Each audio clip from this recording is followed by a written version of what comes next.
Освен од студенти, Штипскиот универзитет има потреба и од асистенти, но и од друг вид на наставно-научен кадар.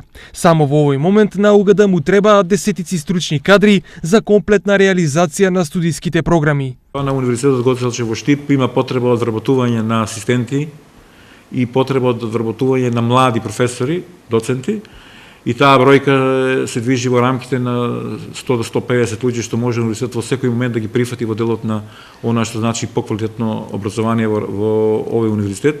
И мислам дека е доволна добра прилика за младите, доколку се отвори ваков процес, да влезат во овој универзитет кој има можности да ги прифати.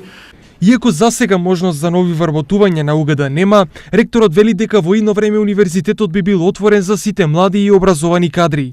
Сите оние кои имаат квалитетно образование, сите оние кои имаат образование завршено не само на нашиот универзитет, не само во Република Македонија, него и било каде завршено квалитетно образование. УГД во моментов има 438 вработени на 13 факултети, а според светските стандарди соодносот предавач-студент треба да е многу поголем.